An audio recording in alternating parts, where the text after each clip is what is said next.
মইনা-মইনীসকল, অভিভাৱকসকলৰ মঞ্চত উপবিষ্ট গণ্যমান্য ব্যক্তিসকল, এতিয়াতো আচলতে ৱৰ্কশ্বপৰ সময়, ভাষণ দিয়াৰ সময় নহয়, হয় নাই? এতিয়া শিকাৰ সময়, এতিয়া নচাৰ সময়, এতিয়া গোৱাৰ সময়, এতিয়া বজোৱাৰ সময়। ঠিক আছে, মই দেখিছোঁ যে আমাৰ শুভ কথা দুগৰাকী মহিলাও ঢোল বজাবলৈ আহিছে, খুব ভাল কথা। সকলোৱে বাদ্যটোৰ প্ৰতি শ্ৰদ্ধা আছে কাৰণে সকলোৱে শিকিব চেষ্টা কৰিছে। আৰু সংগীতৰ কোনো ভাষা নাই, কোনো ধৰ্ম নাই, কোনো লিংগ নাই, কোনো জেণ্ডাৰ নাই, যে যিয়ে মন যায়, যাৰ ইচ্ছা থাকে, সদ ইচ্ছা থাকে, সকলোৱে বজাব পাৰে। হয়তো বহুত বিতৰ্ক হয় যে কিছুমান বস্তু পুৰুষৰ বাবে, কিছুমান বস্তু মহিলাৰ বাবে। তো কলাৰ তেনেকুৱা কোনো নিৰ্দিষ্ট কথা নাই, কিন্তু কলাৰ যি সাংগীতিক ধৰ্ম, তাৰ যি মান, তাৰ ৰীতি, যাৰ পৰম্পৰা, সেই বস্তুটো ৰক্ষা কৰি মাথো পৰিৱেশন কৰিবলৈ হ'ল। গম পাইছেনে? আজিকালি আপোনালোকে দেখিব যে পোচাকৰ ক্ষেত্ৰত এগৰাকী বিহুৱতীক আমি বিহুৱতী বুলি চিনিয়ে নাপাওঁ, কিন্তু আমি পোচাকত চিনি পাওঁ কেনেকৈ? এজন পুলিচক আমি পুলিচ বুলি চিনি পাওঁ, এজন ডাক্তৰক ডাক্তৰ বুলি জানো, এজন উকিলক উকিল বুলি জানো। কিয় জানো? তেওঁ পোচাকটোৰ বাবে।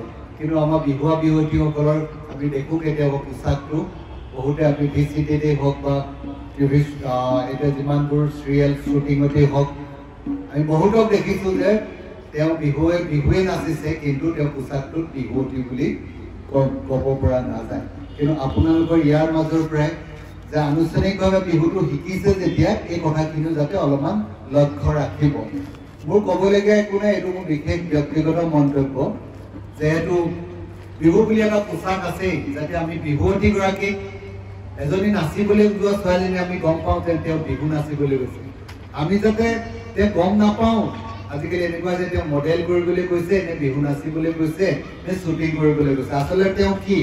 যদি বিহুৱতী হয়, আমি পোচাকটোৰ পৰা বা বিহুৱা যদি হয়, সেই পোচাকটোৰ পৰাই জানিব লাগিব তেওঁ বিহু সংস্কৃতিৰ লগত জড়িত এজন ব্যক্তি। ঠিক আছে? আৰু গতিকে নাচিলেই নহ'ব। যে অভিভাৱকসকলক মই এটা কথা অনুৰোধ কৰিব খুজিছোঁ, সদায় বিহু অহাৰ আগমুহূৰ্তত বা প্ৰাক মুহূৰ্তত ছোৱালীজনী মৌকুঁৱৰী, বৰকোঁ, বিহুৱতী নচুৱাব লাগে, এনেকুৱা ভাবোঁ। ল'ৰাটোক ঢুলীয়া সজাব লাগে, তেনেকৈ ভাবোঁ। কিন্তু বাকী আমি 11 মাহ কি কৰি থাকোঁ? ঠিক আপুনি চাব, এখন স্কুলত যেতিয়া যায় বাচ্ছা এটা 5ৰ পৰা ক্লাছ 11লৈকে, সি 5ৰ পৰা বা KG বা নাৰ্চাৰীৰ পৰা গ'লেহে সি মেট্ৰিকটো ভালকৈ পাছ কৰিব পাৰিব। কিন্তু বিহুৱতীগৰাকীক কেতিয়াও আমি তেনেধৰণে সেই শিক্ষাই আমি কেতিয়াও আগবঢ়াই নিনিওঁ। সদায় বিহু আগমুহূৰ্ততে আমি ভাবোঁ, আৰু তাই যদি বা ল'ৰাটোৱে যদি ফাৰ্ষ্ট প্ৰাইজ নাপায়, তেতিয়া আমি গালি পাৰোঁ, তই কি কৰিছিল? কিন্তু এইটো এটা কেৰিকুলাম হিচাপে ল'ব লাগে, পাঠ্যক্ৰম হিচাপে ল'ব লাগে। থ্ৰু আউট দি ইয়েৰ, গোটেই বছৰটো যেনেকৈ স্কুল যায়, তাইও 1 ঘণ্টা বা আধা ঘণ্টা এইটো ক্লাছ হিচাপে ল'ব লাগে, যে অকণমান আধা ঘণ্টা মই নাচোঁ, আধা ঘণ্টা ঢোল বজাওঁ, আধা ঘণ্টা গীত গাওঁ। যেনেকৈ এটা ক্লাছত কিমান ছাবজেক্ট শিকায়? মেথছ শিকায়, ইংলিছ শিকায়, ছায়েন্স শিকায়, ছ'চিয়েল ষ্টাডি শিকায়, হয় নাই? কম্পিউটাৰ শিকায়, দিনটোৰ ভিতৰতে গোটেইখিনি শিকায়। কিন্তু তাৰ মাজত তোমালোকে ঘৰত আহি বিহুটো এটা ক্লাছ, এটা ছাবজেক্ট হিচাপে ল'বা। যিহেতু ক্লাছ আজিকালি বিহুটো এটা ছাবজেক্ট হিচাপে হায়াৰ ছেকেণ্ডেৰীত হৈছে। দয়ানন্দ বৰগোহাঁই ছাৰ যেতিয়া কাউন্সিলত আছিল, তেতিয়া এই বিষয়টোক, বিহু বিষয়টোক এটা বিষয় হিচাপে, এটা পাঠ্যক্ৰমৰ বিষয় হিচাপে আগবঢ়াই লৈ গৈছিল তেখেতে। আৰু সেই কিতাপখনৰ first higher secondary first year editor মই আছিলোঁ। তাৰে সেই কিতাপখন কেনেকৈ আমি কেৰিকুলামটো বনাইছিলোঁ তাৰ এটা, আৰু ছেকেণ্ড ইয়েৰত মই এজন ৰাইটাৰ হিচাপে আছিলোঁ। ঠিক আছে? গতিকে বিহু হিচাপে কাম কৰিবলৈ হ'লে আপোনালোকৰ কেৰিকুলাম দিশটো লাগিবই। আৰু এটা সময়ত যেনেকৈ আজি ছায়েন্সৰ টিচাৰ, মেথছৰ টিচাৰ থাকে, কাইলৈ বিহুৰো এটা টিচাৰ থাকিব, শিক্ষক হ'ব। কিন্তু আপোনালোকে এই কথাবোৰ যদি তোমালোকে ভালকৈ নিশিকা, তেতিয়ালৈকে নাজানিব। এতিয়া অলপ আগতে বৰা ডাঙৰীয়াই কৈ গ'ল টেকনিকেল কথাখিনি। ঢুলীয়াই ঢোলটো বজালেই নহ'ব, যে আজিকালি এনেকুৱা টেকনিকেল যুগ, যে কোনটো অংশ মাইকটোত ভালকৈ টুকুৰিয়ালে ভালকৈ চাউণ্ডটো নিকট হ'ব। আৰু তুমি যে ক'ব লাগিব চাউণ্ড অপাৰেটৰজনক যে এইটোৰ চাৰ্ট, এইফালে কৰ্কধ্বনি নিকট হয়, আৰু এইফালে বেছটোক অসমীয়াত কি ক'ব জানো, মানে যিটো মানে ধপ ধপ কৰে, গতিকে সেনেকুৱা মাইক চিষ্টেম থাকে, বেছৰ এটা মাইক থাকে আৰু চাৰ্পৰ এটা মাইক।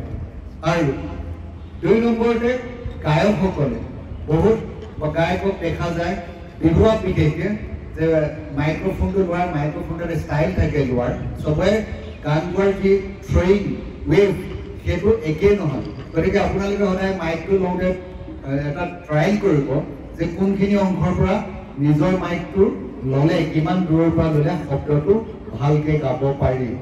গম পাইছেনে? কিছুমান মানুহে বহুত ভাল গালেও ষ্টুডিঅ'ত গৈ বোবা হৈ যায়, তাৰমানে কিয় ভাল গায়ক হ'ব নোৱাৰে। মাইকৰ ষ্টাইলটো ধৰি লওক কিছুমান চাইডৰ পৰা ল'ব লাগিব শব্দ, যেনেকৈ কিছুমান যে ব্ল' থাকে এনেকুৱা হ'ব। তো গতিকে সেইবোৰ চাইডৰ পৰা ক'ব লাগিব, ঠিক তেনেকুৱা টেকনিকেল কথাবোৰ থাকে। আজিকালি ৱৰ্কশ্বপ কৰোঁতে উদ্যোক্তাসকলে সেই কথাখিনিও কিন্তু সেই ধৰণেও কিন্তু সিহঁতক অলপমান টেকনিকেলি শিকাব লাগিব। আজিকালি বহুতে ভাল ঢোল চবে বজাবই, কিন্তু ভাল ঢোল বজোৱাৰ লগে লগে সি মাইক্ৰফোনটো লৈ বা কাইলৈ যদি ভাল ষ্টেজ এখনত বজাবলৈ গৈ সি যদি আধা ঘণ্টা সময় খৰচ কৰি দিয়ে, কিন্তু সেইটো আমাৰ কাৰণে খুব ভাল কথা নহ'ব। বা ষ্টুডিঅ'লৈ গৈ ষ্টুডিঅ'ত যদি ভালকৈ বজাব নোৱাৰে তেতিয়াহ'লে শিকি একো লাভ নহ'ব, নহয় জানো? এতিয়া গতিকে আমি এইখিনি টেকনিকেল কথা তোমালোকক ক'লোঁ আৰু ধুনীয়াকৈ এতিয়া আমি চবেই অকণমান নাচিম, ভাষণটো কিতাপতে হৈ যাব, ঠিক আছে? তাৰ পৰা শিকি ল'বা। এতিয়া আমি অকণমান প্ৰেক্টিকেল কথালৈ আগবাঢ়ি যাওঁ। আৰু মই ভাবোঁ এতিয়া এওঁলোক ওখ কিজনী অহা বছৰে মামাক লগ পাবা নে নোপোৱা জানো? 25,000 দেখোন দিল্লীলৈ যাবই। তোমালোকৰ ওখকেইটাৰ বয়স কিমান হৈছে মই নাজানো, কিন্তু অহা বছৰ মামাই তোমালোকৰ মামা মাননীয় মুখ্যমন্ত্ৰী ডক্টৰ হিমন্ত বিশ্ব শৰ্মা ডাঙৰীয়াই 25,000 বিহুৱা 2025ত 7 এপ্ৰিলত দিল্লীত বিহু পাতিব। গতিকে তোমালোকক লৈ পাতিব। এইবাৰ যোৰহাটৰ পৰা প্ৰায় 1400 নে 1800 গিনিজ বুক অফ ৱৰ্ল্ড ৰেকৰ্ডত এবাৰ জইন কৰিছে। মই আহিছিলোঁ, কিতাপত গৈছিলোঁ, ইয়াতে ক'ৰবাৰ আৰু য'ত য'ত হৈছিলে গোটেইখিনি মই এবাৰ নিজে চাবলৈ আহিছিলোঁ। বৰ ধুনীয়া পৰিৱেশন হৈছে।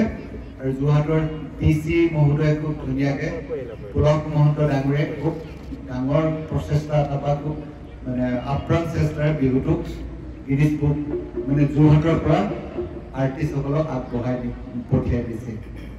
গম পালানে? আৰু সকলোৱে সহযোগত গিনিজ বুকত ৱৰ্ল্ড ৰেকৰ্ড হৈ উঠিল। মই গতিকে যোৰহাটৰ এডমিনিষ্ট্ৰেশ্যন আৰু যোৰহাটৰ অভিভাৱক আৰু যোৰহাটৰ আৰ্টিষ্টসকলৰ ওচৰত মই কৃতজ্ঞ। ধন্যবাদ। এতিয়া আমি মূল কাৰ্যসূচীলৈ আগবাঢ়ি যাওঁ।